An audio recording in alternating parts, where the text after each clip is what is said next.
উপস্থিত মাননীয় প্রতিমন্ত্রী বাংলাদেশ কোস্ট গার্ডের আয়োজিত বৃক্ষরোপণ কর্মসূচিতে আমাদের মাঝে উপস্থিত থাকার জন্য তাদের ব্যবস্থাপনায়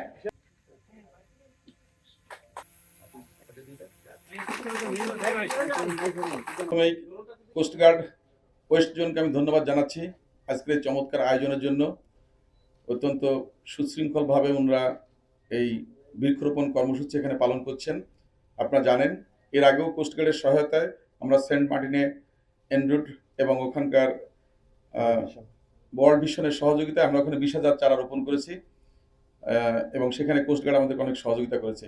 এবারও আমরা এই মোংলা সহ কোস্ট গার্ডের জন্য প্রায় 30,000 মতো গাছ আমরা রেখেছি। আমাদের 1 লক্ষর মতো আমরা গাছ এখন আপাতত প্ল্যান্টিং করার চিন্তা ভাবনা করছি। সেটা হচ্ছে বাংলাদেশ ইন্ডিয়া ফ্রেন্ডশিপ পাওয়ার প্ল্যান্টের সৌজন্যে। এখানে এনরুট এটাকে ফিল্ডে বাস্তবায়ন করছে।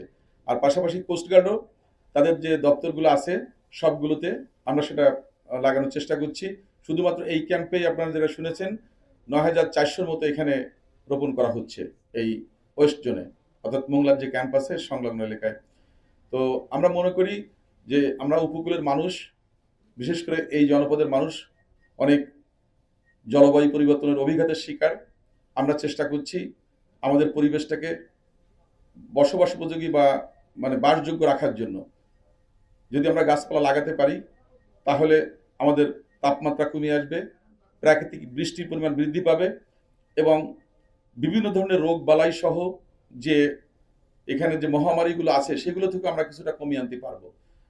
আর এর মধ্য দিয়ে আমাদের তরুণ প্রজন্ম কিন্তু আকৃষ্ট হচ্ছে বৃক্ষরোপণের দিকে এবং আমি যে কয় জায়গায় গিয়েছি সব জায়গায় কিন্তু এখন বৃক্ষরোপণের একটা মহা উৎসব চলছে, সবগুলো স্কুলে, সব জায়গায়, সব প্রতিষ্ঠানে।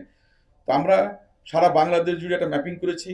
উপকূলের জন্য এক ধরনের গাছ, পাহাড়ের জন্য এক ধরনের গাছ, আবার সমতলের উত্তরাঞ্চলের জন্য এক ধরনের গাছ, স্কুলের আঙ্গিনার জন্য এক ধরনের গাছ, শহরের যে বিউটিফিকেশন সেগুলোর জন্য আরেক ধরনের গাছ। তো আমরা সর্বত্র একটা ম্যাপিং করে সেভাবে আমরা এই বৃক্ষরোপণ অভিযান সারা দেশে পরিচালনা করছি। মাননীয় প্রধানমন্ত্রী জনাব তারেক রহমান গত 13ই জুন কক্সবাজারের ডোলা হাজরাতে উনি উদ্বোধন করেন। তারপর থেকে শুরু করে এই পর্যন্ত আমরা আমাদের যে বিভিন্ন জায়গাতে তথ্যপত্র আসছে সুনির্দিষ্ট, সেটা প্রায় 3,05,00,000 মতো প্রায় আমাদের চারা রোপণ করা হয়ে গেছে।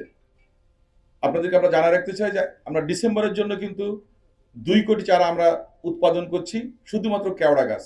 এটা পটুয়াখালী সহ পটুয়াখালী, বরগুনা, বরিশাল ওই উপকূলে ওখানে লাগানো হবে এবং এটা দিয়ে আমরা কার্বন ট্রেডিংয়ে যাব, যার জন্য আমরা ওই সময়টা লাগাবো। আর শীতকালটা হচ্ছে এইটা লাগানোর জন্য উপযুক্ত, কারণ সে সময় সাগর একটু সফট থাকে বা উত্তল থাকে না, ওই সময়টা চারাটা ওখানে সাস্টেইন করে। তো আমরা সেটা নিয়ে অলরেডি বীজ সংগ্রহ শুরু হয়েছে। আমরা আশা করব যে আগামী ডিসেম্বরে 2 কোটি হলে আমাদের 5 কোটির উপরে কিন্তু এখন যে পুরো লাগানো হয়েছে সেটা হয়ে যাবে অটোমেটিক্যালি।